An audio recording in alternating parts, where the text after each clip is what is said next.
حکایات الصالحین میں بغداد کے ایک بزرگ اپنا واقعہ بیان کرتے ہیں کہ ایک بار میرے گھر کی دیوار اچانک گر گئی۔ مجھے بڑی پریشانی لاحق ہوئی اور اسے دوبارہ بنوانے کے لیے کسی مزدور کی تلاش میں گھر سے نکلا اور چوراہے پر جا پہنچا۔ وہاں مختلف مزدوروں کو دیکھا جو کام کے انتظار میں بیٹھے تھے۔ ان میں ایک نوجوان بھی تھا جو سب سے الگ تھلگ کھڑا تھا۔ اس کے ایک ہاتھ میں تھیلا اور دوسرے ہاتھ میں تیشا تھا۔ میں نے اس نوجوان سے پوچھا، کیا تم مزدوری کرو گے؟ نوجوان نے جواب دیا، ہاں۔ میں نے کہا، گارے کا کام کرنا ہوگا۔ نوجوان کہنے لگا، ٹھیک ہے، لیکن میری 3 شرطیں ہیں۔ اگر تمہیں منظور ہوں تو میں کام کرنے کے لیے تیار ہوں۔ پہلی شرط یہ کہ تم میری مزدوری پوری ادا کرو گے۔ دوسری شرط یہ کہ مجھ سے میری طاقت اور صحت کے مطابق کام لو گے۔ تیسری شرط یہ کہ نماز کے وقت مجھے نماز ادا کرنے سے نہیں روکو گے۔ میں نے یہ تینوں شرطیں قبول کر لیں اور اسے ساتھ لے کر گھر آ گیا، جہاں میں نے اسے کام بتایا اور کسی ضروری کام سے باہر چلا گیا۔ جب میں شام کے وقت واپس آیا تو دیکھا کہ اس نے عام مزدوروں سے دوگنا کام کیا تھا۔ میں نے بخوشی اس کی اجرت ادا کی اور وہ چلا گیا۔ دوسرے دن میں اس نوجوان کی تلاش میں دوبارہ اس چوراہے پر گیا، لیکن وہ مجھے نظر نہیں آیا۔ میں نے دوسرے مزدوروں سے اس کے بارے میں دریافت کیا تو انہوں نے بتایا کہ وہ ہفتے میں صرف ایک دن مزدوری کرتا ہے، باقی دن اللہ تعالیٰ کی عبادت میں گزارتا ہے۔ یہ سن کر میں سمجھ گیا کہ وہ عام مزدور نہیں بلکہ کوئی خاص آدمی ہے۔ میں نے ان سے اس کا پتہ معلوم کیا اور اس جگہ پہنچا تو دیکھا کہ وہ نوجوان زمین پر لیٹا ہوا تھا اور اسے سخت بخار تھا۔ میں نے اس سے کہا، میرے بھائی، تو یہاں اجنبی ہے، تنہا ہے اور پھر بیمار بھی ہے۔ اگر پسند کرو تو میرے ساتھ میرے گھر چلو اور مجھے اپنی خدمت کا موقع دو۔ اس نے انکار کر دیا، لیکن میرے مسلسل اصرار پر مان گیا، لیکن ایک شرط رکھی کہ وہ مجھ سے کھانے کی کوئی شے نہیں لے گا۔ میں نے اس کی یہ شرط منظور کر لی اور اسے اپنے گھر لے آیا۔ وہ 3 دن میرے گھر قیام پذیر رہا، لیکن اس نے نہ تو کسی چیز کا مطالبہ کیا اور نہ ہی کوئی چیز لے کر کھائی۔ چوتھے روز اس کے بخار میں شدت آ گئی تو اس نے مجھے اپنے پاس بلایا اور کہنے لگا، میرے بھائی، لگتا ہے کہ اب میرا آخری وقت قریب آ گیا ہے، لہذا جب میں مر جاؤں تو میری اس وصیت پر عمل کرنا کہ جب میری روح جسم سے نکل جائے تو میرے گلے میں رسی ڈالنا اور گھسیٹتے ہوئے باہر لے جانا اور اپنے گھر کے ارد گرد چکر لگوانا اور یہ صدا دینا کہ لوگوں دیکھ لو، اپنے رب تعالیٰ کی نافرمانی کرنے والوں کا یہ حشر ہوتا ہے، شاید اس طرح میرا رب مجھے معاف کر دے۔ جب تم مجھے غسل دے چکو تو مجھے انہی کپڑوں میں دفن کر دینا، پھر بغداد میں خلیفہ ہارون الرشید کے پاس جانا اور یہ قرآن مجید اور انگوٹھی انہیں دینا اور میرا یہ پیغام بھی دینا کہ اللہ سے ڈرو، کہیں ایسا نہ ہو کہ غفلت اور نشے کی حالت میں موت آ جائے اور بعد میں پچھتانا پڑے، لیکن پھر اس سے کچھ حاصل نہ ہوگا۔ وہ نوجوان مجھے یہ وصیت کرنے کے بعد انتقال کر گیا۔ میں اس کی موت کے بعد کافی دیر تک آنسو بہاتا رہا اور غم زدہ رہا۔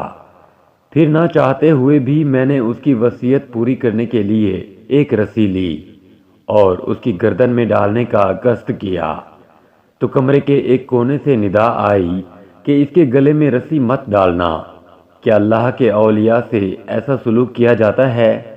یہ آواز سن کر میرے بدن پر کپ کپی طاری ہو گئی۔ یہ سننے کے بعد میں نے اس کے پاؤں کو بوسہ دیا اور اس کے کفن و دفن کا انتظام کرنے چلا گیا۔ اس کی تدفین سے فارغ ہونے کے بعد میں اس کا قرآن پاک اور انگوٹھی لے کر خلیفہ کے محل کی جانب روانہ ہو گیا۔ وہاں جا کر میں نے اس نوجوان کا واقعہ ایک کاغذ پر لکھا اور محل کے داروغہ سے اس سلسلے میں بات کرنا چاہی، تو اس نے مجھے جھڑک دیا اور اندر جانے کی اجازت دینے کی بجائے اپنے پاس بٹھا لیا۔ آخر کار خلیفہ نے مجھے اپنے دربار میں طلب کیا اور کہنے لگا، کیا میں اتنا ظالم ہوں کہ مجھ سے براہ راست بات کرنے کی بجائے رکے کا سہارا لیا؟ میں نے عرض کی، اللہ تعالیٰ آپ کا اقبال بلند کرے، میں کسی ظلم کی فریاد لے کر نہیں آیا بلکہ ایک پیغام لے کر حاضر ہوا ہوں۔ خلیفہ نے اس پیغام کے بارے میں دریافت کیا تو میں نے وہ قرآن مجید اور انگوٹھی نکال کر اس کے سامنے رکھ دی۔ خلیفہ نے ان چیزوں کو دیکھتے ہی کہا، یہ چیزیں تجھے کس نے دی ہیں؟ میں نے عرض کی، ایک گارا بنانے والے مزدور نے۔ خلیفہ نے ان الفاظ کو 3 بار دہرایا، گارا بنانے والا، گارا بنانے والا، گارا بنانے والا، اور رو پڑا۔ کافی دیر رونے کے بعد مجھ سے پوچھا، وہ گارا بنانے والا اب کہاں ہے؟ میں نے جواب دیا، وہ مزدور فوت ہو چکا ہے۔ یہ سن کر خلیفہ بے ہوش ہو کر گر گیا اور عصر تک بے ہوش رہا۔ میں اس دوران حیران و پریشان وہیں موجود رہا۔ پھر جب خلیفہ کو کچھ افاقہ ہوا تو مجھ سے دریافت کیا، اس کی وفات کے وقت تم اس کے پاس تھے؟ میں نے اسبات میں سر ہلا دیا تو کہنے لگا، اس نے تجھے کوئی وصیت بھی کی تھی؟ میں نے اسے نوجوان کی وصیت بتائی اور وہ پیغام بھی دے دیا جو اس نوجوان نے خلیفہ کے لیے چھوڑا تھا۔ جب خلیفہ نے یہ ساری باتیں سنی تو مزید غمگین ہو گیا اور اپنے سر سے عمامہ اتار دیا، اپنے کپڑے چاک کر ڈالے اور کہنے لگا، اے مجھے نصیحت کرنے والے، اے میرے زاہد و پارسا، اے میرے شفیق۔ اس طرح کے بہت سے القابات خلیفہ نے اس مرنے والے نوجوان کو دیے اور مسلسل آنسو بھی بہاتا رہا۔ یہ سارا معاملہ دیکھ کر میری حیرانی اور پریشانی میں مزید اضافہ ہو گیا کہ خلیفہ ایک عام سے مزدور کے لیے اس قدر غمزدہ کیوں ہے۔ جب رات ہوئی تو خلیفہ نے مجھ سے اس کی قبر پر لے جانے کی خواہش ظاہر کی تو میں اس کے ساتھ ہو لیا۔ خلیفہ چادر میں منہ چھپائے میرے پیچھے پیچھے چلنے لگا۔